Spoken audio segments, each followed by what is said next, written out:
Welcome, everyone. Today is our 54th webinar in the On the Move webinar series. Today's title is Prepare for Tomorrow's DC Staffing Today, brought to you by Honeywell Intelligrated. I'm Wes Clark, Senior Marketing Specialist for Honeywell Intelligrated, and I'll be your moderator today. A few announcements before we begin. If you have any questions during today's presentation, use the Q&A feature. Just type your question in the text area and hit send. Any questions will be addressed at the conclusion of the presentation, and any technical support questions will be addressed immediately. Please note, if you're using a Wi-Fi connection, you might encounter some lag during the presentation. We always recommend that you use a hardwired connection for the best experience. If you'd like to revisit today's webinar, it will be available on demand next week at sps.honeywell.com. You can find it by clicking the resources link under the automation support section. Also, once the webinar is posted to our website, attendees will receive a link to the recorded event via email. Now onto the presentation. Prepare for tomorrow's DC Staffing Today. Discussing today's topic is Jason Franklin, Director of Offering Management. Jason specializes in labor management software and is responsible for the strategy and direction of our Momentum Labor product. He is a frequent contributor to publications as well as an accomplished presenter. And with that, take it away, Jason. Thanks, Wes. I really appreciate that. Nice intro. Thanks for joining us today. So, as the title talked about, we're going to be talking about staffing, but specifically what we're going to be talking about is capacity planning, and even more specifically, labor capacity planning. So, we're going to cover a couple different topics today. We're going to be talking about what is capacity planning in the traditional sense, and then how does it apply to our specific areas of supply chain, meaning distribution and fulfillment, and manufacturing, and things like that. How does it fit into the planning process? We're going to take a little step back and talk about where this goes so that you can be aware of, do you have a gap in your particular planning that this could fill? Or maybe it's just a blind spot that you don't have, or maybe you've got this nailed down and there's other things that you could address. We'll then we'll move back into talking about capacity planning and looking at traditional methods, how it's done in the past. We'll then talk about how a more modern approach is being applied. And then we're going to extrapolate a little bit about where it's going and where do we feel like some of the new technological advancements that we have the availability to take advantage of, how are they going to change the path of capacity planning, and what can we do to take advantage of those? And then finally, we're just going to step back and give some tips on how do you get there and how do you stay there once you do. So looking back at this, let's talk about capacity planning. It's really about that whole balance of supply and demand. So when you talk traditional capacity planning, it's really that process where people look at how much can they complete given the different constraints they have, how many people they have, how long it takes to make a certain thing, how long it takes to ship a certain type of category of product. So looking at those, aggregating them up and understanding sort of what do I need to accomplish, and looking at that against what I actually have is what we're doing when we're doing that capacity planning. And what it uncovers is potentially some gaps that, if we're doing this on the right horizon, gives us time to actually have plans to impact those gaps. So if we think about capacity planning and then we move more into specific labor capacity planning, it's the same thing. And this happens in everything. It's your supply. And in this case, it's your available employee hours can meet that demand. And that's the number of hours it takes to either fill those orders or produce goods. So that's what we're going to be talking about specifically today. Let's talk about, again, let's step back a little bit and talk about where does capacity planning fit in the overall planning process. So to us at Honeywell and Intelligrated, there's really 4 high levels of strategic planning type available, right? You've got your strategic planning at the top, and that's really like your SIOP planning where you're doing annual type of views. Given that we produced this much or shipped this much last year, we expect this much growth. So let's look at a high level. What exactly do we need to accomplish and break that into some sort of time frame over that year? And again, you can see that's a yearly horizon. So I'm doing things like, what's my budgeted capacity, meaning how much is the sort of top that I feel like I could produce? Are there other constraints that I know about at that top level? New facilities coming up, facilities going down, those types of things. So we're really looking at that top level. Then you can move into this quarterly, weekly planning, which is a tactical planning. And from that top process, you're going to get the budgeted capacity that I was just talking about. this is where capacity planning lives. So if we talk about this tactical planning sliver, this is where you're doing your capacity planning. And what you're basically doing is you're taking and you're understanding, okay, over the next quarter or certain number of weeks, how much do I have available versus what are my plans to produce? And let's see, are there gaps there that maybe I can see that then again I can impact with different planning? So an example of that is maybe I'm having some issues with illnesses, so I'm out. I had some people out this week. Well, next week, the work in progress sort of has to flow over. So now I've got a larger number that I need to hit this week than I did last week.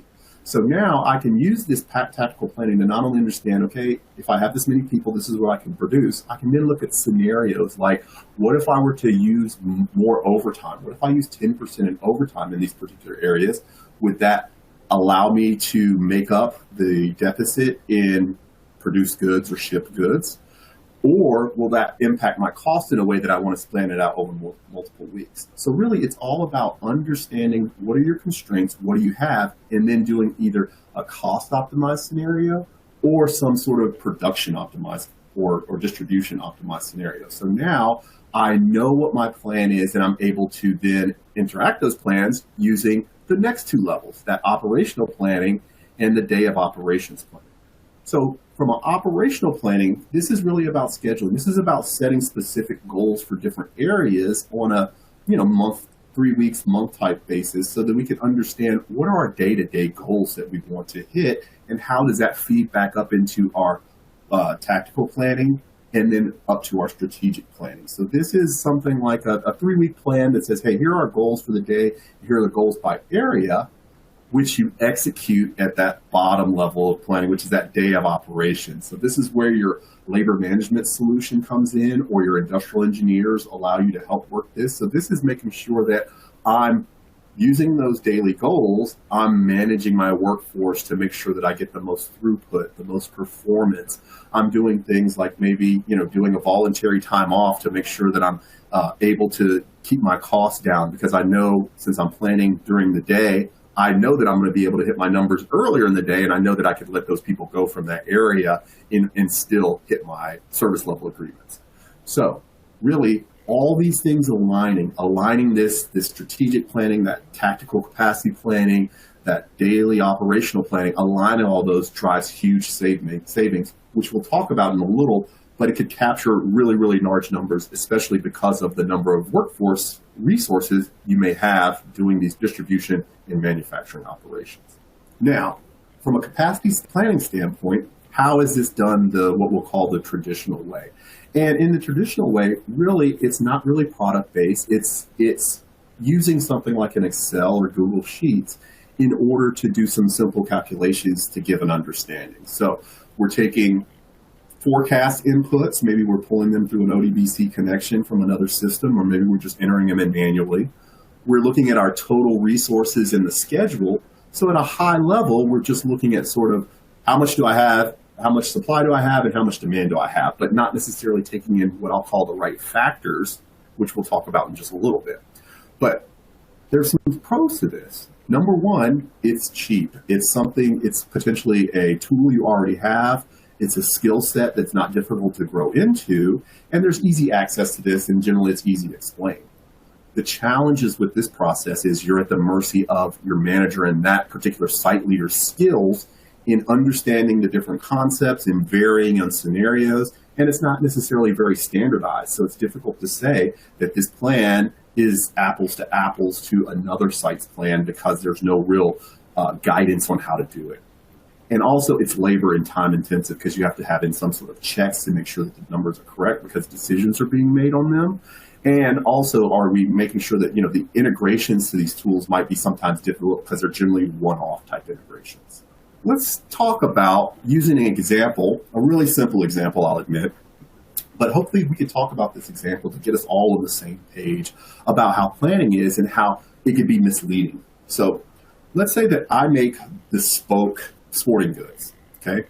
I've got a little shop and they're all handmade leather things, and they're generally expensive, but they're a little bit labor intensive, but this is my business that I'm running. And in the next month, I've got 1,000 orders for soccer balls, 1,000 for basketballs, and 1,000 for footballs. And if I look at all the time that it takes and simplifying some stuff, talking about idle time and all this other stuff, let's say it takes me 3 hours to produce the soccer and the basketball and 4 hours to produce the football.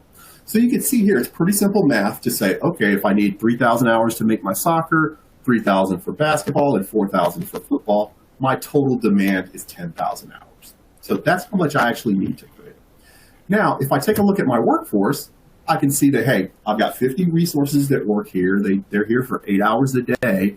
And because of weekends and whatnot, the way this falls, they work 25 days a month. So if I just look at this with this very simple example, my demand of 10,000 hours matches my supply perfectly of 10,000 hours. And it's fantastic. So let's enact this plan. But stuff happens. Everyone that's had any kind of connection to a warehouse understands that there's a lot of different variables that happen, meaning timing on receiving things, meaning resources with the right role being available, machinery being available, power in the building, etc. And we know that stuff happens. So maybe there's an electrical storm. Maybe this electrical storm impacts the shipment of the dyes that I need in order to get the soccer balls the right color. Maybe there's some wildfires out that impact the actual farm that I use to get my leather hides, and all that's going to be delayed now because they had some inventory destroyed. All types of examples. One of my main leaders is resigning. He's going to drive around in a RV for the rest of the year just to kind of see the country. Sick kids, car accidents, this all leading to potentially this sad little package sitting here and maybe not making it to the area that we need to take those parts and make the things that we need to make. So using that, what we can now talk about is a more modern approach to capacity planning, whereas we use more factors onto it to increase the accuracy. So let's talk about that. So now, taking that sort of high-level calculation that we talked about, sort of the supply and demand, meaning the earned hours needed and the production hours available, how can we work those to make them more accurate? So let's start at the top. The modern approach takes your demand forecast, so that's that PSYOP activity that we talked about, that's going to say, hey, we need to either ship this much because of growth, or we need to produce this much because of our commitments. And now we look at that, and when we talk about that, either that production or shipment, we look at that standard productivity, right? So now we're rating that down based on how does the actual machinery produce that item? How do we actually receive items in and make them available to be picked and everything? So all that has a productivity that turns into how long we actually need to process them, which may be more than what we initially anticipated. Then we go down to step 2, and we figure out what's the available head count. So we could talk about that active head count, like in my example where I said I had 50 people, but really there's other things that we know that we can layer onto it. What about attrition? We have people leaving. Warehousing is not an easy job.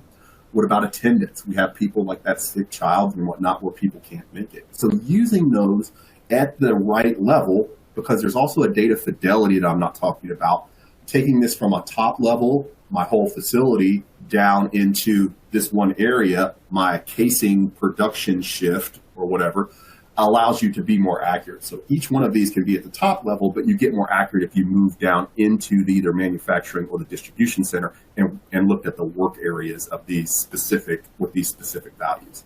So now we're looking at that active head count, taking down attrition, taking down attendance, and now we understand the available head count.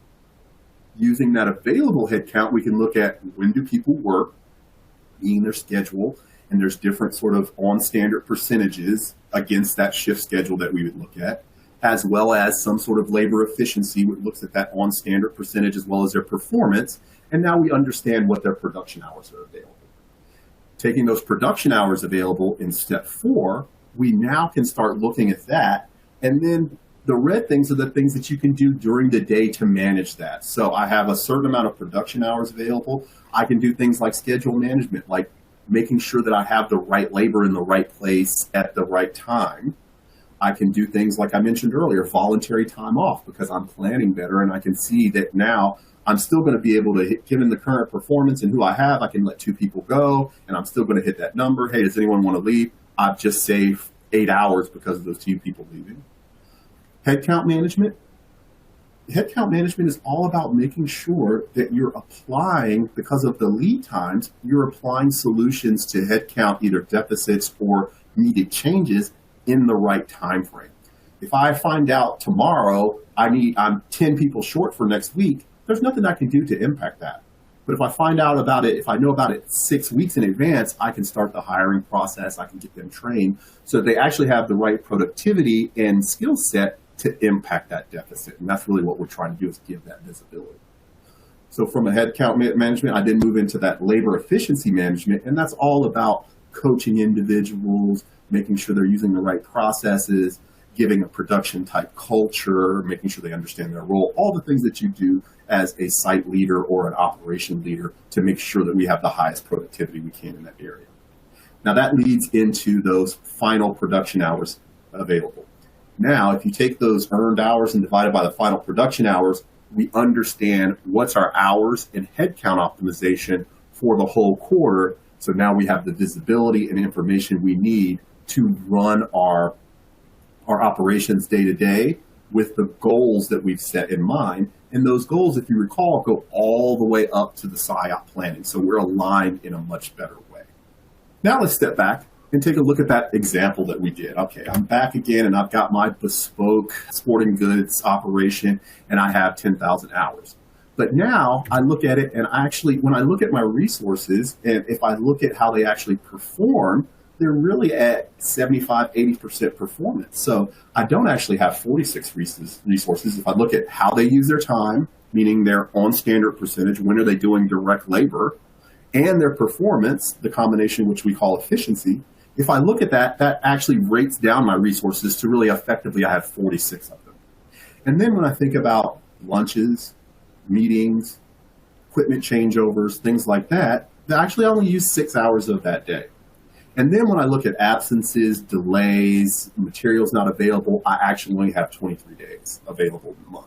Now, if you recall, we were at 58 and 25. So there weren't major changes to the overall top numbers, but now you could see that we're over 3,500 hours short in producing what we could with just some simple factors we layered over into the actual simple calculation.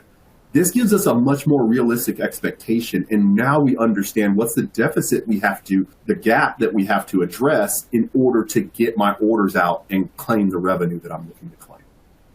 Now that I think we understand that, where do we feel where this particular tool or category of tools are going? So if you look down here, this capacity planning, if this is going to go start at the bottom and go up, right? So this sort of foundational capacity planning is really that place where you want to start. This is that spreadsheet plus, if you will.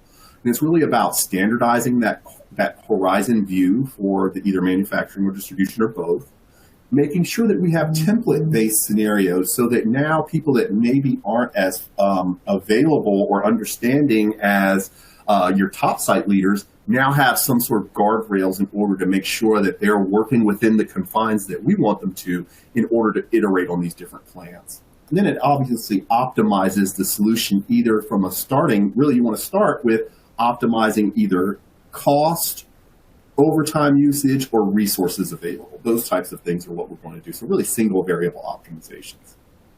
Then what we feel is that more modern approach, and what I was describing is that more continuous planning. So what this does is adds onto those templates more integrations into other tools. So now your time and attendance is feeding in information. Maybe your labor management is feeding in information. Maybe your WMS is feeding in certain KPIs. That allows us to now automate that and plan more often. So now it's a more dynamic type plan rather than set it and see how we did against it. Now it's constantly, well, not constantly, but now it's periodically optimizing the scenarios based on the most current information.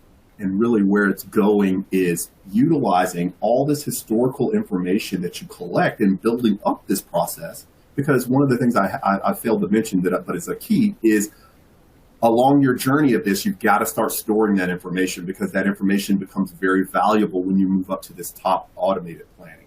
Whereas we can use things like machine learning to look at the data and say, when we saw this type of event in this area, we did these activities and had this outcome. Now the tool itself can then provide scenarios to your users that are optimized in a way that maybe they didn't think about. So now it gives them a new target to say, hey, have you thought about this? It allows those site leaders to iterate off of that sort of super optimized scenario to get what they actually need, because maybe there's other things that the scenario's not looking at that they need to take into account. But now you're not as versed site leaders are as good as your very versed site leaders, because now we're allowing the automation to push information to them, and they're accepting or denying it based on their particular scenario. So really, we're optimizing the entire supply chain across it using this tool.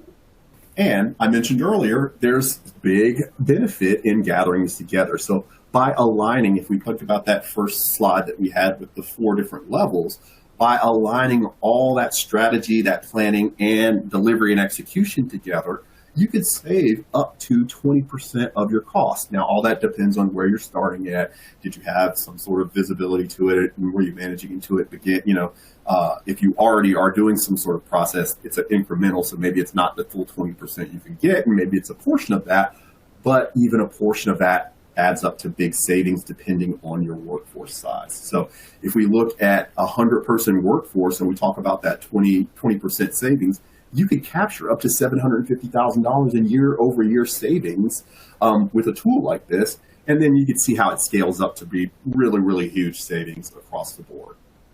Another thing that I'll mention is the process of gathering this information has tremendous impact to your organization.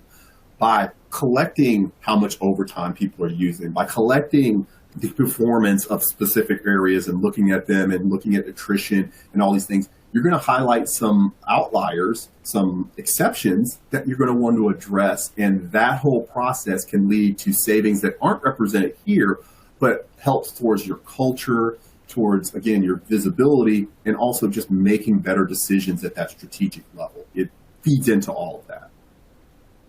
So how do you as an organization get there? Let's talk about some of the things that we feel like are good for you to do in order to make sure that you're moving towards capacity planning properly.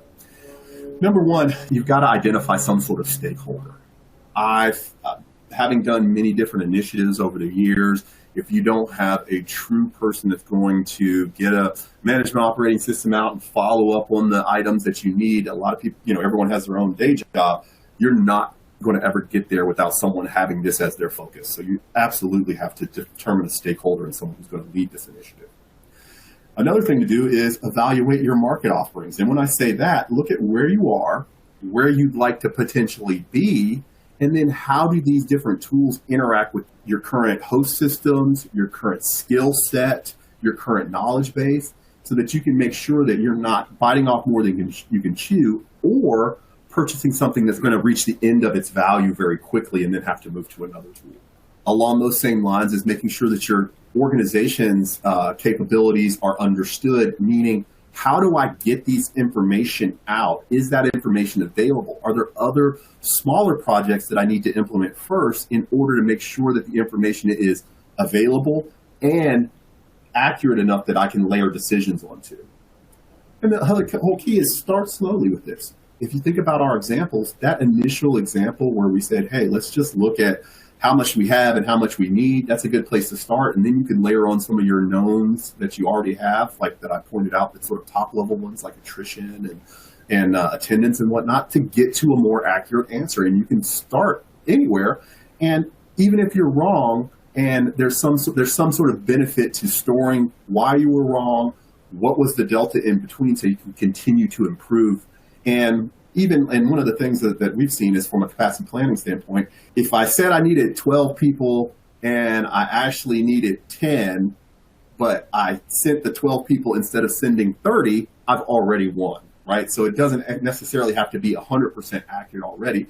If it allows me to right size a workforce, right size a resource group, then it's going to help me overall.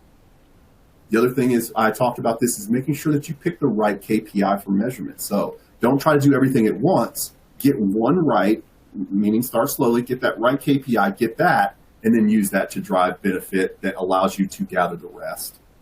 And then, as I mentioned, record everything. Data has value. So make sure that you're pushing the inputs, the outputs, and all this other information in some sort of consumable format to some sort of data warehouse or something like that, so that then you could use that for evaluation. And you got to make sure that you do have time for those evaluations. So the last thing that I'll say is there was a couple different takeaways I wanted you to understand. Number one was the concept of labor capacity planning. And that's really that planning that lets you know if your supply, meaning your available employee hours, can meet the demand, and that's the number of hours it takes to fill or produce goods, and to explore those different inputs and outputs that the technology can enable to make it more accurate. The other thing is to understand, when you're trying to get there, start with what you know and layer on additional factors as you can consistently collect them. And then another key point I think that I want you to take away from here is that part of that improvement journey is identifying those outliers in the data you collect. And that's going to help you do things like reduce overtime, increase service, for example. Those are going to come out of this project and also allow you to claim benefit against it too. So now we're going to move into some questions, and I hope you guys found this valuable. I'm excited to hear if you guys did, and also would love to hear if there's any other questions that you guys had that are around this process that I could answer for you. Thanks, Jason. We're running a little short on time, so we might only have time to get to one of the questions that's come in already. And the first question is, what types of data points should I be capturing? So great question. So first off, it's really starting off with understanding those top level things. What is my SIOP plan? So defining sort of those yearly top level plans for your area, meaning what are the goals that I want to produce or distribute against? And then looking at the other things that you have known, that's probably pretty easy. The way to start is probably easy to collect. How many people do I have? What type of historical attrition can I assume and predict off? What type of attendance do I have?